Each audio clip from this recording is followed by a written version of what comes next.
안녕하세요. 경기도에 살고 있는 30대 여성입니다. 벌써 올해도 마무리가 되어가고 있네요. 여러분은 어떤 한 해 보내셨나요? 저는 참 다사다난한 날들을 보냈습니다. 사실 올해 중 제가 가장 잘한 일이 다름 아닌 이혼이라서 조금 멋쩍기도 합니다. 세상에, 저도 결혼 3개월 만에 이혼 도장을 찍게 되리라고는 꿈에도 몰랐거든요. 남편과는 소개팅으로 처음 만났습니다.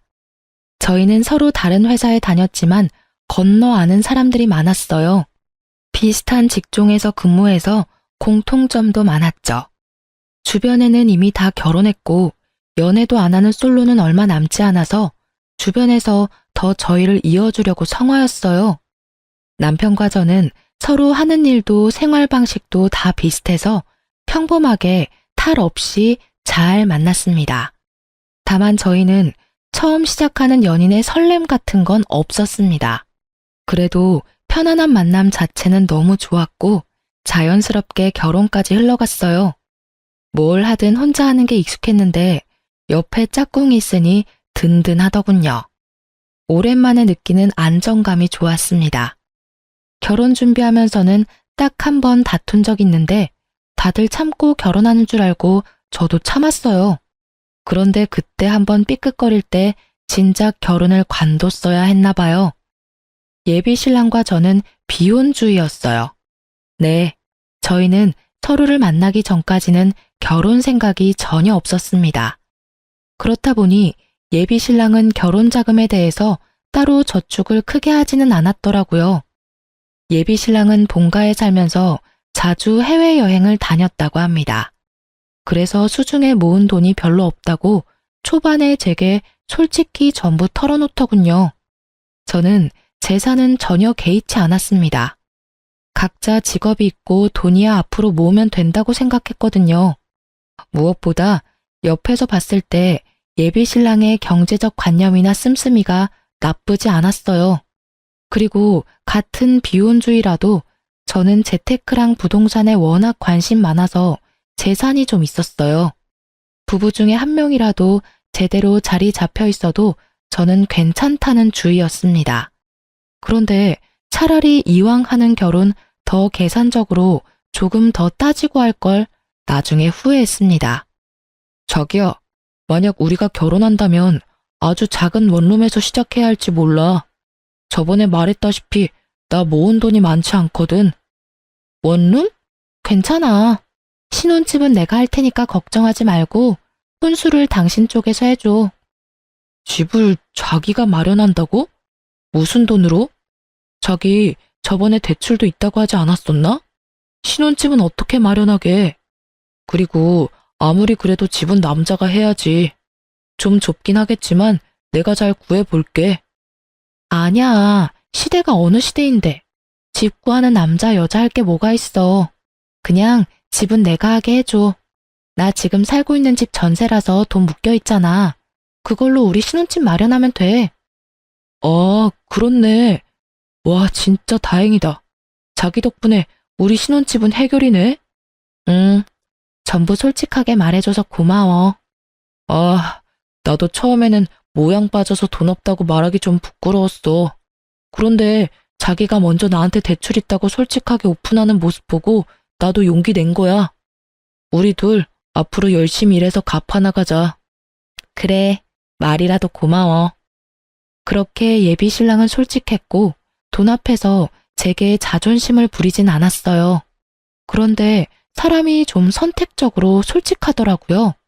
그놈은 정작 중요한 문제를 제게 사실대로 말하지 않았었습니다. 부모님이 이혼하고부터는 할머니 손에서 쭉 자란 저는 아예 부모와 연을 끊고 사는 고아였습니다. 할머니도 돌아가셔서 제게는 이렇다 할 친정 식구가 없었거든요. 하지만 예비 시댁에서는 그런 걸로는 문제 삼지는 않더군요. 오히려 그땐 잘 컸다고 제게 칭찬했어요. 상진이한테 들었다.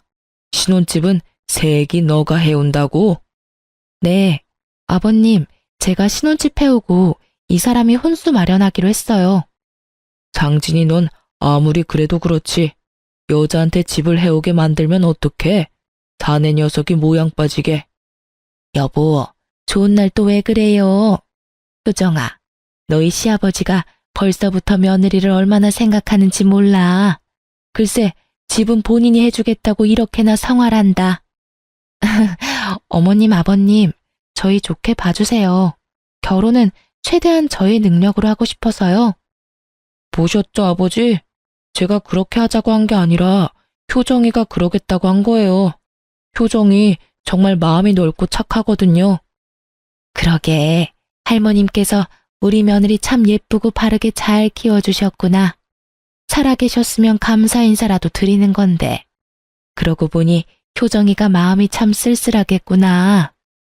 말씀만이라도 감사해요. 참 요즘 보기 드문 참한 며느리감이야. 세아가, 내 아들이 아직은 가진 게 별로 없지만 이제 결혼하면 마음 잡고 살 테니 걱정하지 마라.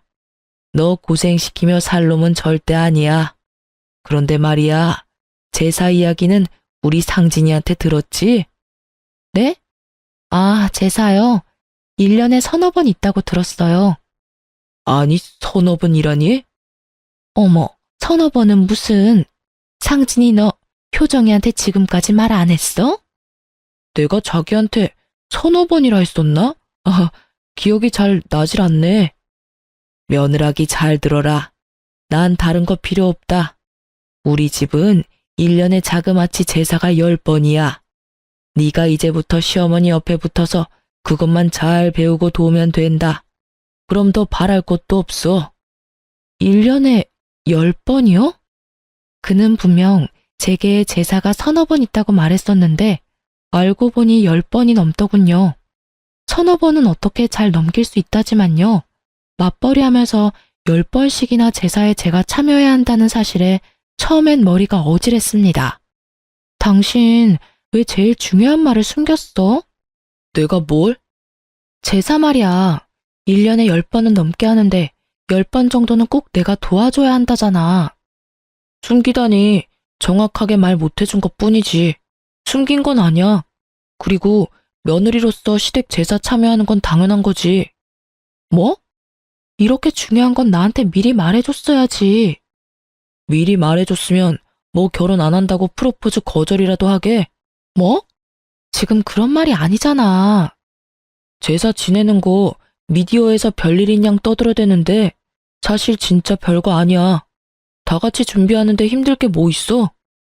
자기 좀 의외다. 거짓말은 못하는 사람인 줄 알았는데 모든 부분에서 솔직한 건 아니구나. 뭐? 너 은근히 기분 나쁘게 얘기한다. 너야말로 섭섭하게 왜 자꾸 나를 나쁜 사람인 것처럼 말해. 제사가 그렇게 하기 싫어? 설마 너 신혼집 네가 해온다고 제사도 못하겠다 이런 마인드인 거니? 여기서 신혼집 이야기가 왜 나와? 아, 그렇잖아. 신혼집 내가 있어도 네가 이런 식으로 나한테 갑질했을까? 자격지심인 건지 갑질이라는 표현을 쓰면서까지 예비 신랑이 매우 씩씩거리더군요. 여러분이 보기에도 집 해오는 조건으로 제가 갑질하는 걸로 보이시나요? 방귀 낀 놈이 성낸다고 저는 너무 어이가 없었습니다. 분명 자기 집 제사 서너 번이고 서로 바깥일하니 신경도 안 써도 된다고 말한 건 본인이었거든요. 갑질이라니 무슨 말도 안 되는 소릴. 당신이 나보고 제사는 신경도 쓰지 말라며. 집을 내가 해오는 걸 떠나서 솔직히 말해서 제사 매번은 못 도와드려. 내가 집을 안 해왔어도 내 입장은 똑같아. 우리 각자 얼마나 힘들게 일하는지는 당신이 제일 투명하게 잘 알잖아. 직장 생활하면서 1년 제사 다 챙기기 어려워. 그러니까 당신이 어머님 아버님께 미리 내 입장 제대로 말씀드려. 난 지금 제사도 제사지만 당신이 당연하다는 식으로 구는 게 제일 이해 안 가고 기분 나빠. 처음부터 서너 번이라고 속이지나 말던가. 저는 다른 건 다 참아도 제게 거짓말하는 건 정말 못 참겠더라고요. 예전에 남자친구들과 헤어졌던 이유도 다 거짓말 때문이었거든요. 그런데 예비 신랑이 결혼할 때쯤 그들과 비슷한 모습 보이더라고요. 저는 순간 지금 내가 잘못된 선택을 한 건가 싶었어요. 그 아차하는 순간 멈췄어야 했는데 저는 그만 시부의 설득에 넘어가고 말았습니다. 결혼 앞둔 예비 신부가 싸우고 연락 두절이니 예비 신랑도 애탔겠죠. 시부에게 SOS라도 쳤는지 완전 고지식해 보였던 시부는 엄청 다정하게 저를 다독이더군요. 세아가, 네가 얼마나 놀랐으면 상진이한테 연락도 안 하고 숨어버렸니? 저번에 말했듯이 내게 제사는 참 중요해. 하지만 난 제사보다 사람이 더 중요하단다. 설마 너 바깥일하는 거 알면서도 내가 귀한 며느리 고생시키겠니? 네 시엄마도 똑같은 생각이야. 가르쳐 주려는 마음이지. 부려먹을 생각은 추호도 없다. 네 시아버지 말이 맞아, 아가. 우리가 널 어떻게 부려먹니? 게다가 너 할머님 돌아가시고 제사도 한번 지내본 적 없을 거 아니니? 하나뿐인 핏줄인데 너도 분명 나중에 할머님 제사 챙기고 싶을 거야. 나한테 미리 배운다고 생각하렴. 시부는 제사가 너무 많아서 깜짝 놀랐을 제 마음을 다 안다며 아들놈 혼내주겠다고 저를 편들어줬어요. 제사 이야기는 둘이 상의가 된 일인 줄 알았다고 하더라고요. 그래서 제사 전부 다 도울 필요 없이 딱 1년에 5번만 도와달라더군요. 시모도 옆에서 너무 미안하다고 맞장구 쳤어요. 예비 신랑도 뒤늦게나마 용서를 구하고 시부모가 나서서 저를 편들어주니 저는 결국 못 이기는 척 사과를 받아줬습니다. 사실 저희 할머니 독실한 크리스천이라 제가 따로 제사 지낼 일도 없었어요. 하지만 시부모에게 굳이 덧붙이지는 않았습니다. 제사가 1년에 10번 넘게 있는 거 알게 됐지만 그렇게 참고 결혼에 결국 꼴이 냈습니다. 사실 속으로는 5번도 많다고 생각했어요. 그런데 세상에 제사상 한 번 못 차려보고 황당하게 이혼할 줄은 몰랐습니다.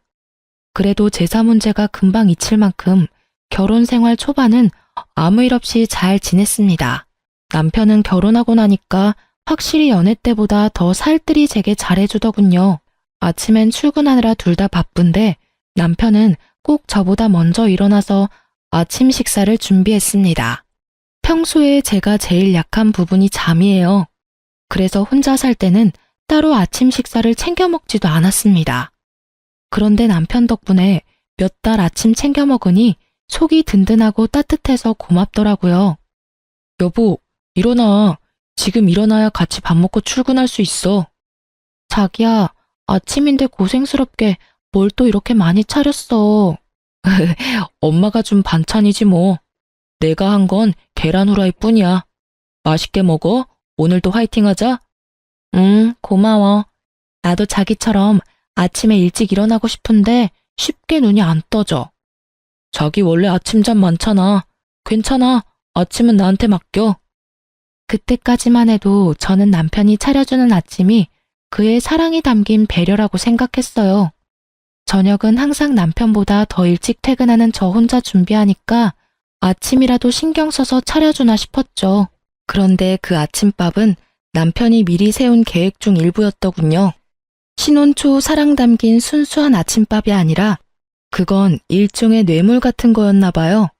남편은 점점 숨겨둔 본색을 드러냈습니다. 자기야, 우리 이제 슬슬 통장 합칠까?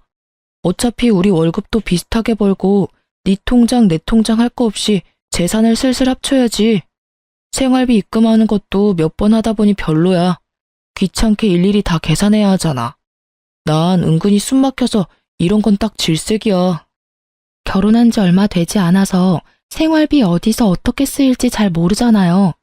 그래서 달마다 쓴 총 금액을 계산해서 각자 반씩 부담하고 있었습니다. 그렇게 1년 동안 생활 방식을 보고 적정 금액 정해서 생활비 각출하기로 했는데 남편은 갑자기 통장을 합치자더군요. 어차피 계산도 제가 다 하는데 귀찮다면서요. 게다가 저희는 월급이 비슷하지도 않았어요. 남편 월급은 300만 원 언저리고 제 월급은 400만 원이 훌쩍 넘었죠. 비슷한 직종이니까 버는 돈이 너무 차이가 나면 상대방이 민망할까봐 결혼 전에는 제가 비슷하다고 말했었어요. 응? 난 지금도 괜찮은데? 1년 동안은 이렇게 하기로 했잖아. 에이, 그러지 말고 합치자. 당신은 저녁 장 보고 나는 아침 장 보고. 그런 것도 더해서 반 나누는 거 솔직히 좀 그래. 그래? 당신이 아침 장을 따로 본 적이 있어? 거의 냉장고에 내가 봐둔 재료 쓰는 줄 알았는데. 그런데 난 결혼했다고 바로 통장 합치는 건 싫어. 합치더라도 몇 년 있다가 합치는 게 낫지 않아? 소비 패턴이 다르고 아직은 한 달에 개인적으로 쓰는 돈이 다르잖아. 아, 일단 당신 뜻이 그렇다면 알겠어. 근데 그렇게 말하니까 좀 서운하다. 응? 난 같이 잘 살아보고 싶어서 말한 건데 당신은 좀 선 긋는 것 같아서 서운해. 선 긋는 게 아니라 됐다. 그만 얘기하자. 저는 제가 당장 달에 개인적으로 쓰는 돈이 많아서 그렇게 말한 건데 남편은 제가 선을 긋는다고 서운해하더군요. 삐진 남편은 제게 한동안 툴툴거렸습니다. 그래서 저는 좀 더 꼼꼼하게 생활비를 제외하고 각자 한 달에 쓰는 돈들에 대해서 남편과 다시 의논해야겠다고 생각했어요. 각 잡고 이야기하는 것보다 자연스럽게 아침 식사를 같이 준비하면서 얘기를 꺼내는 건 어떨까 싶어 저는 평소보다 일찍 일어났어요. 참 그날따라 눈이 번쩍 떠지더군요. 아침부터 주방에서 사부작거리는 소리가 들려서 곧바로 주방으로 갔습니다. 그런데 생각하지도 못한 남편의 충격적인 대화에 온몸이 굳어버렸습니다. 아, 엄마, 내가 언제까지 이 짓을 해야 해? 나도 아침에 더 자고 싶다고. 아니, 아버지는 왜 이런 걸 시켜서 진짜 별 효과도 없어. 지가 공주야? 보니까 내가 아침 차려주는 걸 당연하게 생각하는 눈치야. 엄마 지금 통장 합치자는 소리에도 저렇게 딱 잘라서 냉정하게 구는데 내가 엄마 아빠 용돈 드리자고 하면 쟤 아주 난리 날 것 같아. 내가 왜 자꾸 눈치를 보면서 살아야 해? 엄마, 두고 봐. 아들이 어떻게든 통장 합칠 테니까. 그러면 이 짓거리도 이제 끝이야. 그 짧은 통화 내용만 들어도 시댁과 남편이 저를 어떻게 생각하는지 짐작이 가더군요. 너무 심장이 두근거려서 일어난 티도 못 내고 다시 안방에 들어갔습니다. 상황 파악하는데 헛웃음이 나오더군요. 제가 결혼한 사람이 그렇게 앞뒤가 다른 사람이라곤 전혀 몰랐습니다. 그러니까 지금 남편이 돈 때문에 제게 아침 차려주는 쇼를 하고 있었다는 거잖아요. 저는 방에서 혼자 아무리 마음을 가다듬어도 시댁과 남편이 하는 연극에 제가 낀 느낌을 지울 수가 없었습니다. 조금 시간이 흐르자 남편은 평소처럼 다정하게 깨우러 들어오더군요. 여보, 이제 일어나야지. 같이 아침 먹자. 내가 여보 좋아하는 프렌치 토스트 준비했어요. 식탁에 앉으니 그 많은 아침 식사가 그런 의도로 준비된 거였다는 걸 다시 곱씹게 되더군요. 내가 요 며칠 퉁명스럽게 해서 미안해. 난 잘 살아보려고 말 꺼낸 거였는데 당신이 딱 잘라 거절하니까 좀 서운하더라. 화해의 의미로 내가 준비한 거니까 많이 먹어. 안 먹고 뭐해? 미안한데 나 속이 좀 메스꺼워서. 어? 힘들게 준비했는데. 그러지 말고 한 입만 먹어봐. 빈속이라 메스꺼운 걸 수도 있잖아. 미안, 도저히 못 먹겠어. 아이씨, 준비한 성의가 있는데 그래도 먹는 신용이라도 좀 할 수 있잖아. 아씨? 지금 내가 속이 안 좋다는데 당신은 억지로라도 이걸 먹이고 싶어? 먼저 괜찮냐고 물어보는 게 먼저 아니야? 아, 깜짝이야. 왜 갑자기 소리를 질러? 서운해서 그랬지. 괜찮아? 뭐 어제 먹은 저녁이 체한 건가? 뭐 말만 하면 서운하대. 아침은 됐고 그럼 통장 이야기나 다시 하자. 통장? 뭐야, 당신 내 말대로 해주게? 저는 통장 이야기에 너무 티나게 화색이 도는 남편 놈을 보고 속이 뒤집어졌습니다. 일단은 내색을 하지 않고 물었죠. 당신 정확히 달에 통장에 찍히는 금액이 얼마야? 서로 그것부터 정확히 하자. 자, 이것 봐. 난 투명하게 공개할 수 있어. 남편 실수령에게 찍힌 통장 내역을 보니 정확히 300만 원이 조금 안 되더군요. 저는 헛웃음을 지으며 제 월급을 공개했어요. 그때는 통장을 합치려는 생각보다 남편이 어떻게 나오는지 보려고 한 거였죠. 뭐야? 세금 떼고도 400만 원이 훨씬 넘네? 월급이 나랑 100만 원 넘게 차이 나잖아. 내가 훨씬 더 많이 버네. 언제는 비슷하게 번다며. 당신 몰랐는데 진짜 좀 치사하다. 훨씬 많이 벌면서 왜 지금까지 숨겼어? 생활비 반반씩 하는 게 맞아? 더 많이 버는 사람이 더 내야지. 가만 보니 당신 논리 참 웃긴다. 집도 내가 해왔는데 생활비도 내가 더 내라? 또 집 이야기야? 나도 혼수 마련해 왔잖아. 생각해보니까 내가 집 해왔으니까 큰 소리 쳐도 내가 더 치는 게 맞지 않나? 오늘 진짜 왜 이래? 몸이 많이 안 좋아? 그냥 이 얘긴 다음에 하자. 왜? 지금 이야기 마무리해. 이렇게 화를 내고 소리를 지르는데 내가 이야기를 어떻게 꺼내? 아, 내가 화내니까 차마 아버님, 어머님 용돈 드리자는 말이 입 밖으로 안 나와? 뭐? 아까 어머님이랑 통화하는 소리 들었어. 왜 엿듣고 그래? 네네. 내 집에서 당신 통화 엿들어 미안하네요. 그러지 말고 솔직하게 말해봐. 당신 원하는 대로 내가 해줄지 안 해줄지 어떻게 알아? 정말 내가 원하는 대로 해줄 거야? 그럼 이왕 이렇게 된 거 내가 솔직하게 다 말할게. 내 월급이랑 당신 월급 합치면 도합 700만 원이 넘잖아. 근데 우린 집도 있고 아이 계획도 없어. 게다가 당신은 모실 친정 식구도 없지만 난 우리 부모님 멀쩡히 살아계셔. 모시지는 못해도 용돈은 응당 드려야 한다 생각해. 그래서 계속 말해. 우리가 엄마 아빠한테 못해도 200만 원씩은 용돈으로 챙겨드리자. 몇십만 원도 아니고 200만 원? 우리한테 어려운 금액 아니잖아. 어디가 아프신 것도 아닌데 왜 200만 원씩이나 드려야 해? 당신은 부모님 없어서 모르겠지만 이 금액 지극히 일반적인 거야. 무슨 말도 안 되는 소리 하지 마. 200만 원씩 달마다 드리면 당신이랑 내 노후는 누가 책임져 주는데? 겉 더럽게 계산적으로 구네.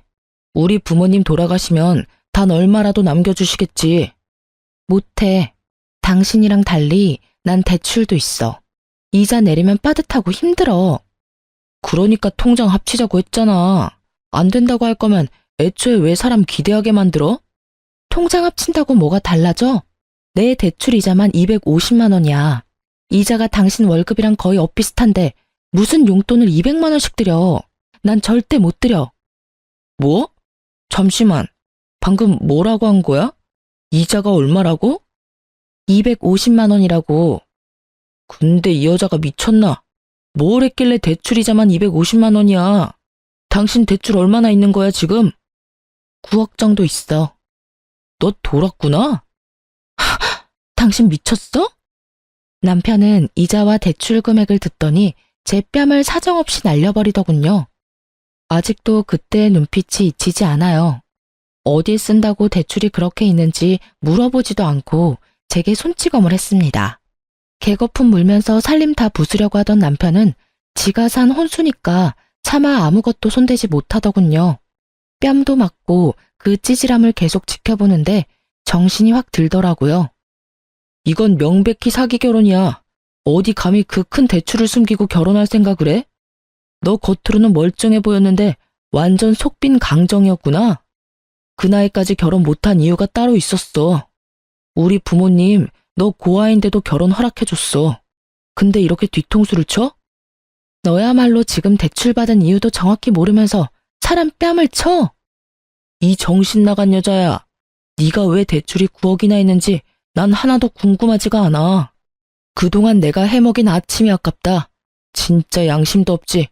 언제까지 속이려 했어? 넌 겨우 뺨 한 대 맞은 걸로 고맙게 생각해. 생각 같아서는 확, 아휴, 됐어. 어차피 이혼할 건데 뭘 더 말해. 제가 정말 어이가 없고 억울했던 건요. 저는 사치하거나 투자를 잘못해서 9억이나 빚진 게 아니었어요. 5년 전에 무리해서 땅을 사기는 했지만 건물을 지어 올려서 현재 공시지가로 계산하면 30억이 넘거든요. 건물 소유한 거 소문나봤자 좋을 거 없다는 걸 알아서 주변 지인도 전혀 몰라요. 결혼해서도 건물 이야기는 될 수 있으면 말하지 않았죠. 저는 결혼했다고 해서 나 건물 있어 하고 바로 밝힐 필요는 없다고 생각했거든요. 대출은 당연히 마이너스니까 밝혀야 한다고 생각했고요. 지금 생각해보니 정말 잘한 선택이었어요. 이렇게 구린 놈인 줄 몰랐으니까요. 사실 건물 월세만 대충 계산해도 1,000만 원이 넘게 들어와서 저 한 달 대출 이자에 대해선 전혀 부담이 없습니다. 하지만 남편과 시댁이 꼭 제게 맡겨놓은 돈을 내놓으라는 식이니 절대 도움 주고 싶지 않았어요. 그리고 저를 두고 그들끼리 음흉한 계획을 세웠다는 게 매우 기분 나빴습니다. 그런데 남편놈은 이런 실정을 다 모르고 개거품 물면서 제 뺨부터 올려붙인 거죠. 저는 남편놈이 뛰쳐나가고 시부모에게 곧바로 전화했습니다. 남편이 내 뺨을 때렸다고 말했으나 시부는 이유도 묻지 않고 참으라 하더라고요. 아버님, 저 그이한테 뺨 맞았어요. 저희 아무래도 이혼할 것 같습니다. 뭐? 내 아들이 너한테 손찌검했다고? 아, 뭐 그럴 만한 이유가 있었겠지. 근데 뺨 한 번 맞은 게 뭐 대수냐? 내가 살아있는 한 내 아들 이혼남 되는 거 난 죽어도 못 본다. 아가, 네가 한 번만 참아라. 남자들 손버릇은 안 사람이 행동을 어떻게 하냐에 따라서 달라진다. 그동안 내 아들이 너 아침 해먹이고 살뜰히 챙긴 걸로 난 알고 있는데 갑자기 뺨 때렸으면 이유는 너한테 있겠지. 네? 정말 너무하시네요. 뺨 맞은 이유가 저한테 있는지 아버님이 어떻게 아세요? 그리고 아무리 잘못했더라도 폭력 쓰는 게 맞는 일인가요? 일단 내가 상진이랑 이야기 나눠볼 테니 며느리 너는 그냥 조용히 있어라. 세상 천지 핏줄 없는 네가 옆에 남편이라도 있어야지. 이건 내 아들을 위한 일이기도 하지만 다 너를 위한 일이기도 하다. 그러니 매정하다 생각하지 마라. 끊는다. 그래도 며느리라고 다정하게 대해준 시부를 조금은 믿었습니다. 하지만 그 아들의 그 아버지라고 둘 다 어리석기는 하더라고요.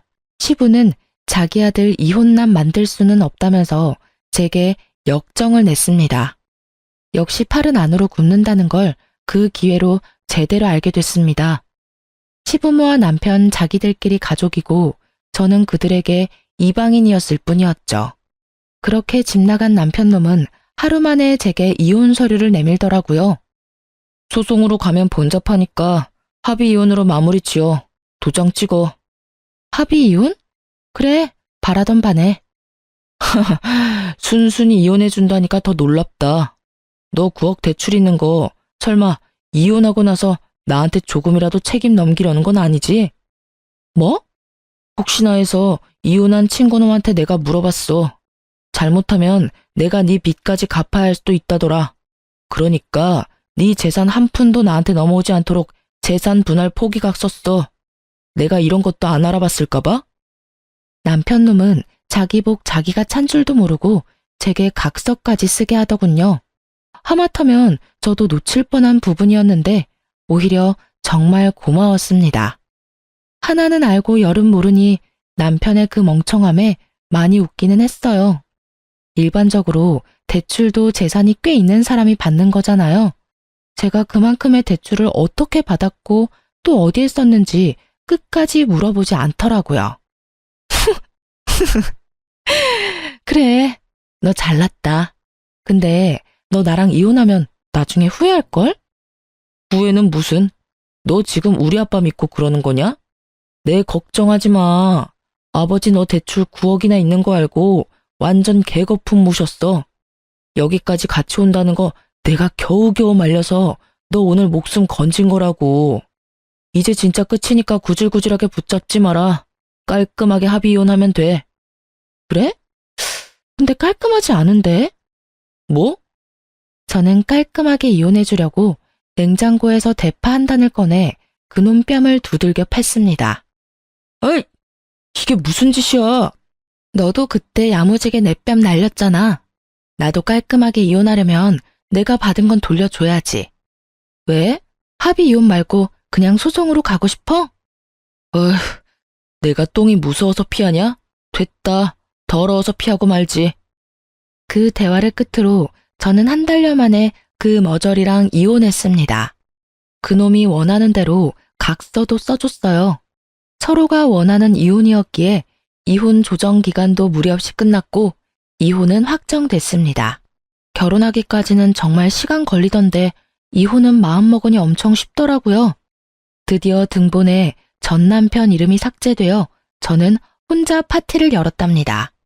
다행히 이혼 과정 중에 전 시부모랑도 제가 마주할 일은 없었습니다. 혹시라도 제가 금전적으로 들러붙을까봐 이혼까지 연락 한 통 없었던 것 같아요. 오히려 감사했죠. 그 사람들이 저한테 들러붙을까봐 저도 조마조마했거든요. 저는 바로 신혼집은 세놓고 제 건물 근처 오피스텔로 이사했습니다. 주말에는 왔다 갔다 하며 건물 한번 보고 항상 1층 분식집에서 점심을 간단히 해결했어요. 그런데 진짜 세상에 소름 돋게도 이혼하고 일주일 뒤 제 건물에서 시부랑 딱 마주쳤습니다. 저도 그렇게 마주칠 거라고는 상상도 못했어요.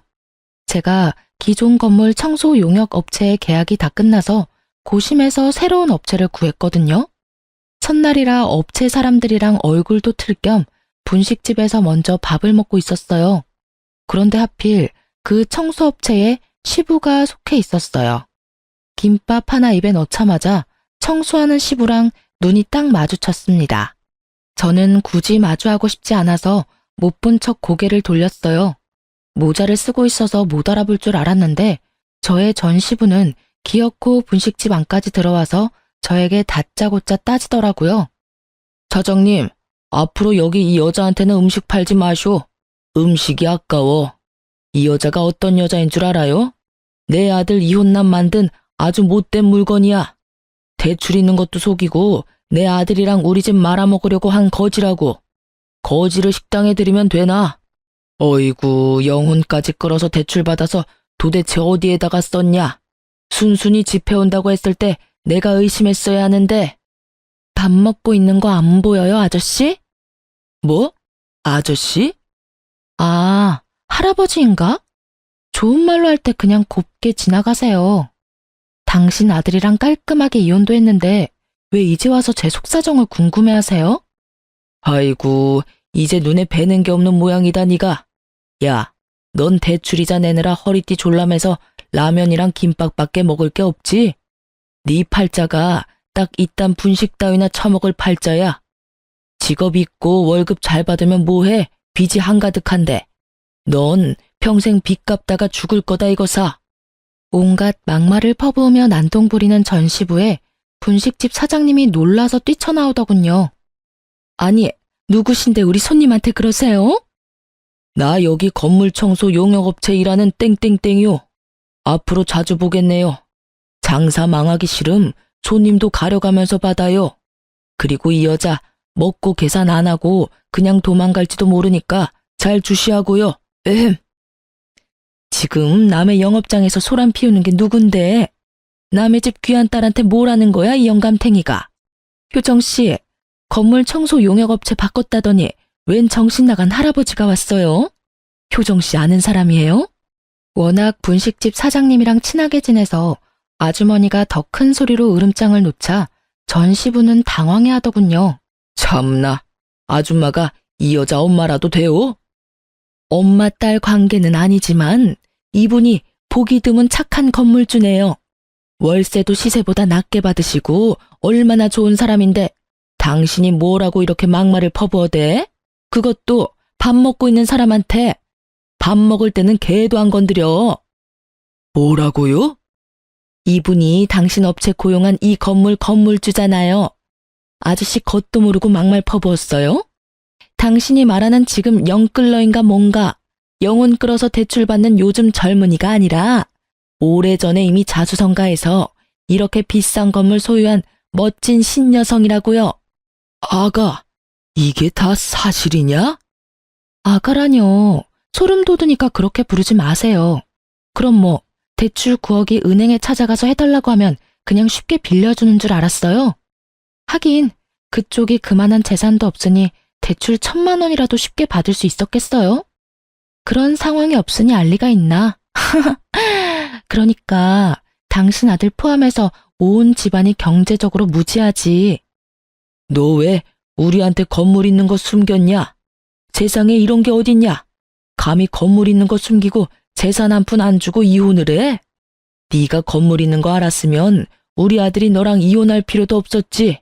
그럼 내가 여기서 이러고 건물 청소나 하러 다닐 필요도 없고. 하여튼 부전자전이라더니 반응 똑같은 거 웃겨 죽겠네요.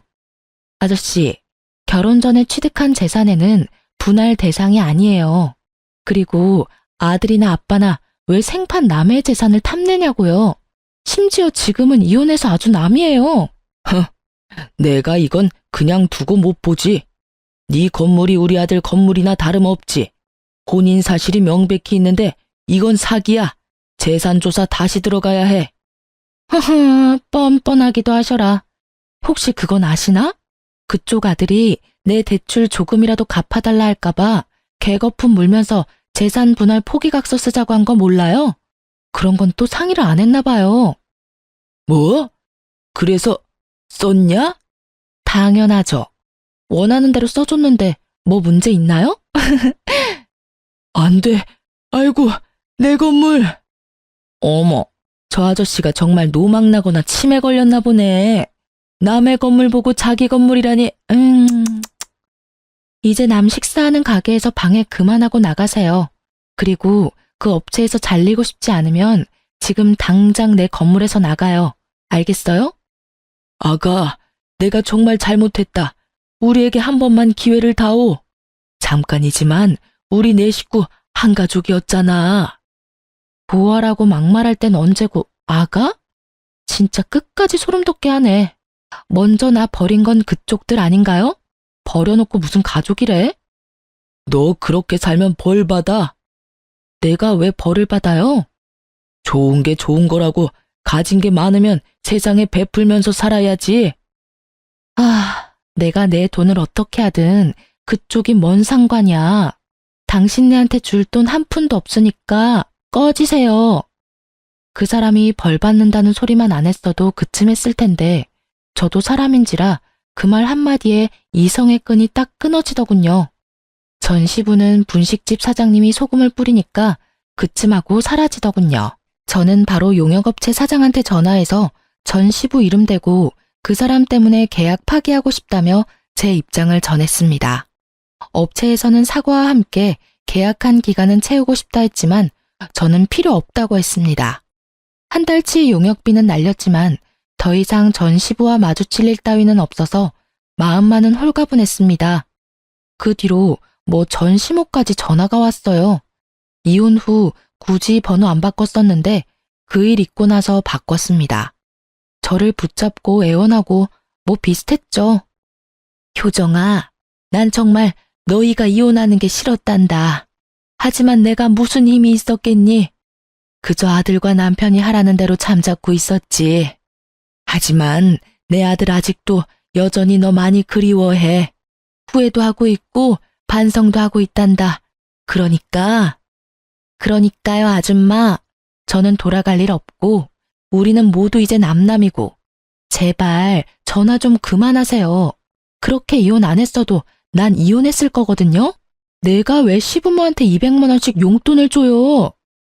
아니, 그건 말이다. 아들한테 효도 바라시고 남한테 효도 바라지 마세요. 끊습니다. 제가 해결해야 할 문제는 물론 그것뿐만 아니었죠. 전 남편 놈이랑 저랑 겹치는 지인이 많다고 했었잖아요. 이혼하고 한참 동안 저 빚쟁이라고 주변에 소문을 엄청 더럽게 냈더라고요. 다들 쉬쉬했는데 결국 제 귀에 들어왔어요. 그 덕에 저는 어쩔 수 없이 주변 사람들한테 건물주라는 걸 오픈했습니다. 다들 그럼 그렇지 하고 저를 두둔했고 전 남편이 한심하고 어리석었다 욕하더군요. 전 남편도 제가 건물주라는 걸 시부모와 주변 사람들에게 뒤늦게 전해 듣고 술 먹고 저를 한번 붙잡으러 오긴 했습니다. 여보, 법적으로 남이지만 아직도 여전히 당신은 나한테 여보야. 내가 얼마나 널 아끼고 사랑해줬니? 근데 넌 왜 그렇게 쉽게 져버려? 내가 아무것도 모르고 이혼하자면 당신이 말려주지 그랬어. 내가 너무 애송이었어. 대출도 자산이라는 거 몰랐어. 효정아, 나 한 번만 봐주라, 응? 엄마 아버지 다 버리고 오라면 그렇게 할게. 난 당신만 있으면 돼. 미친 소리하고 앉아있네. 야, 꼴에 자존심 있어서 맨정신으로는 못 매달리겠지? 술 냄새 풀풀 풍기면서 바짓가랑이 붙잡고 늘어지면 내가 받아줄 거라 생각했어? 이건 또 누구 머리에서 나온 생각이니? 너희 엄마? 아니면 아빠? 너희 가족 이런 계획 잘 짜잖아. 아, 소름 돋아. 이혼해줘서 다시 한번 정말 고맙다. 비꼬지 말고 내 진심 좀 알아주라. 진심? 그럼 내가 마지막으로 기회 줘볼게. 너 9억 있어?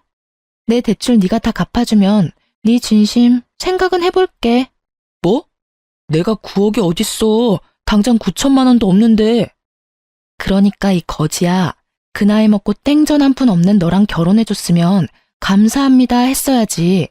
먼저 내 뺨 올려붙인 게 누군데. 그리고 너 내가 모를 줄 알았어? 사람들한테 내 이미지 바닥으로 추락시켜놓고 이렇게 매달리는 거 양심 안 찔려? 추악하다 정말. 추잡스러워 정말. 그게 할 말 없지? 너 한 번만 더 나 찾아오면 너희 집이랑 너 더 더럽게 동네방네 소문내줄 테니까 그렇게 하라. 얼굴 들고 살고 싶으면 똑바로 살라고. 전 남편은 제 바짓가랑이를 잡고 늘어지다가 제가 악에 바친 모습을 보고 놀라서 도망가더군요. 저도 더 독하게 굴어야 더 이상 제게 들러붙지 않는다는 걸 깨달았어요. 그리고 곧바로 접근 금지 신청도 했습니다.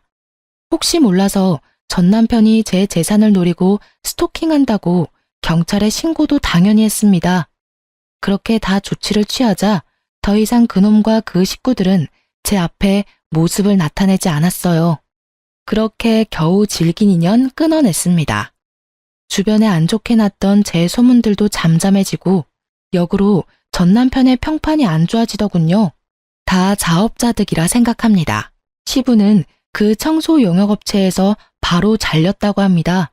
남한테 눈물 나게 했으니 본인도 피눈물 흘리셔야죠. 여러분, 만약 제게 그렇다 할 가족이 있었으면 그 인간들이 제게 함부로 안 했을까요?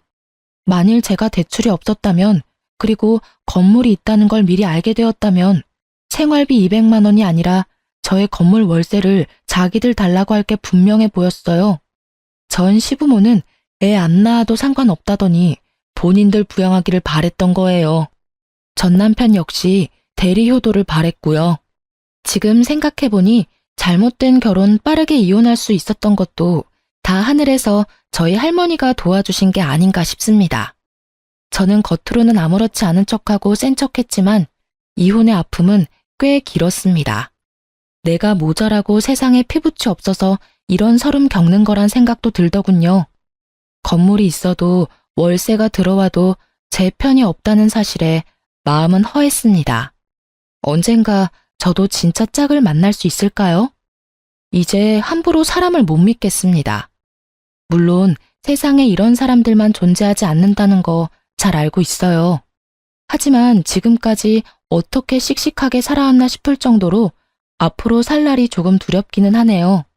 저는 현재 휴직계를 내고 잠시 쉬고 있습니다. 몸 건강도 마음 건강도 회복해서 얼른 밝은 모습 되찾으려고요. 여러분께서 응원해 주신다면 그 힘 감사히 받겠습니다. 그럼 지금까지 제 긴 사연 함께 들어주셔서 정말 감사합니다.